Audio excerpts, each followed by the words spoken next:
Good morning, boys and girls. You made it through week 1 of distance learning. I am so proud of you answering the morning message. I'm proud of you. Some of you were creating some Word documents. That was new. I'm proud of you for submitting assignments. I'm proud of you for some of you submitting your assignments early. I'm proud of you for learning to navigate through this program. So many things that you guys did awesome last week. I'm excited to see a lot more activity this week. I'm excited to read your comments on morning meeting. I'm excited to see you submit your assignments.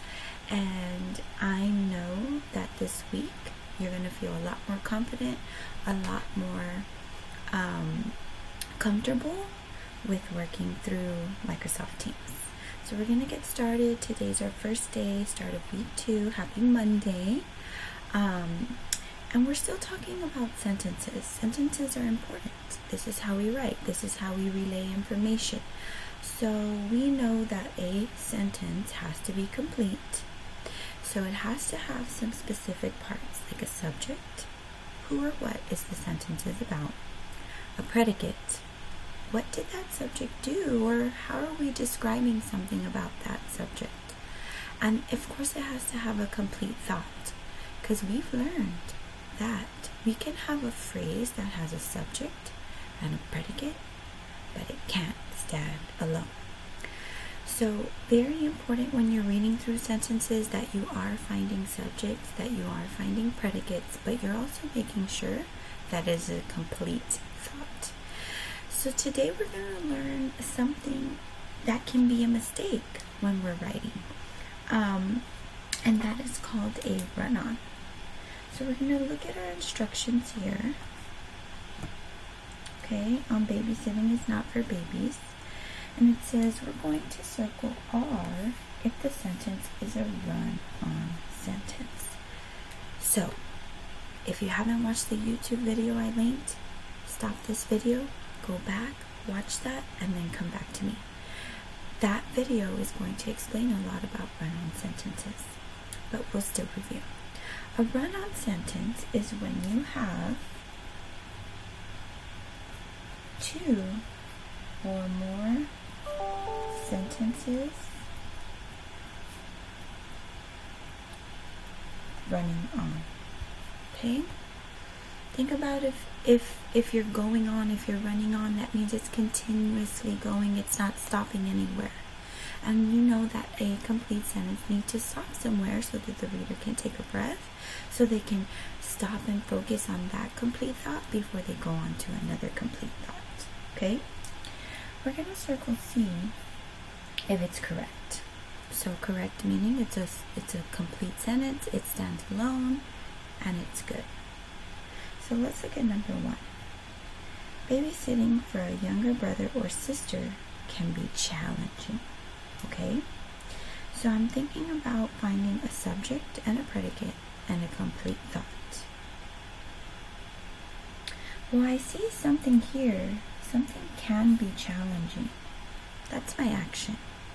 So I'm going to ask myself, well, what can be challenging? Oh, I know. Babysitting for a younger brother or sister. I have a subject, I have a predicate, it's one complete thought, it's a complete sentence, so it is correct. I can circle C. I look at number 2. Parents leave the house, the children get upset. Now I'm not going to be tricked because this sentence looks shorter, but I'm noticing something here. I'm noticing first, talking about these parents. Okay, that's my subject here, and what they're doing is leaving the house. That's where it stops. So I have one complete sentence here already, and now my mind is thinking because I'm noticing then it starts talking about the children. That's a different subject. So if I circle the children and I ask myself, well, what happened with the children? What did they do? Well, they got upset. So I have another complete sentence. But if you notice, I didn't stop. There's no period. And it's just running these two complete ideas together. And that, students, is a run-on. So let's pause what I'm doing here, okay? I'm using some of my old strategies from last week, some of my old key points, which, number one, of course, I have to read that sentence, right? I have to read the sentence so I can understand it. Two, I'm looking for a subject, and what did I do with it? Well, I circled it. So I can circle the subject. Okay, and then three, I can underline the predicate. And once I have those two parts and I know it's a complete thought, I can label it as a complete sentence. So what's happening is if I see two of these and no period, well, that's suspicious. I'm knowing it's a run-on, right? Now, what's really awesome about finding subjects and predicates is you can go both ways. I can try and find the action first and say, who did the action, right? Or I can find the subject first and I can say, well, what did they do, you know? So really awesome about key points 2 and 3, you can swap them to make it easier for you. What are you finding easier when you're reading? Are you right away finding the predicate? That's fine. Then just ask yourself, who did that? And go back and find the subject. As long as you are finding both parts. Let's continue to 3. Read it with me. Little ones run around the house. They start to cry. Now think. You can start with finding one of those subjects. Your brain might already be saying, wait a minute, I see 2 subjects, or I see 2 different actions happening. And I do see 2 actions. That's kind of popping out to me right now. I'm seeing start to cry, and I'm seeing run around the house. But in between those 2 subjects, I see a they.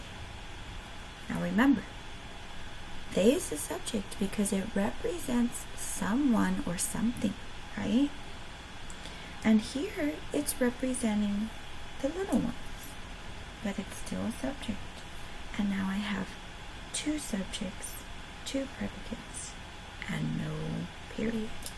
So I have this and this. What would you call this? If you said run on, you're right. Okay, let's go to 4. Read it with me. Playing some fun games quiets the children. And remember, you can do it either way. You can try to find the subject. You can try to find the predicate. Right here, I see quiets the children. That's an action word. That's something that's happening.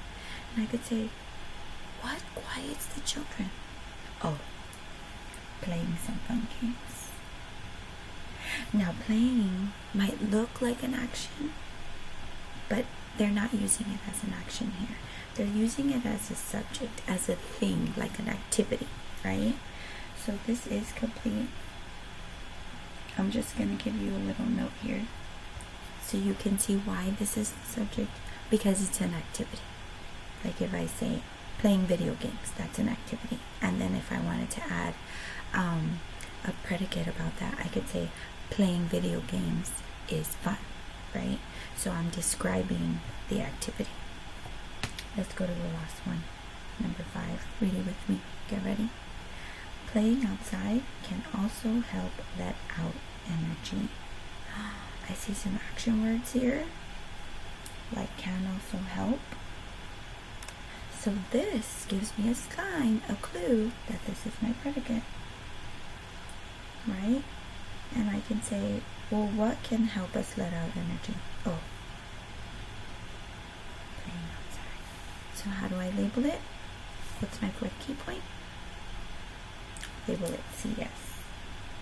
I only have 1, and I only have 1 here, so both of these are going to be correct. So boys and girls, as you're going through your independent practice and you continue on, for example, on B, and you're trying to find the run-on sentences, you really have to pay attention to those different subjects and predicates that you're seeing. Check if they keep going on. Check if it's switching from one subject to another, or one subject to a new subject, or adding some more predicates there. Okay? That's what's going to be important today. If you think you see more than one, like in number 2 and number 3, and you know it should have a period and it should stop, it should not be going on because it's starting a new complete thought, then that is a run-on sentence. So let's look at your exit ticket for today.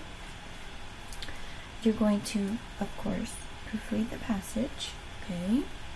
And this time you're going to do an action. You're going to correct the run-on sentences. Well, how can you correct them? I just kind of mentioned it. You can add a period. That is the simplest way to correct a run-on sentence. You find the first sentence, you add a period, you find the second sentence, and then you know it stops there.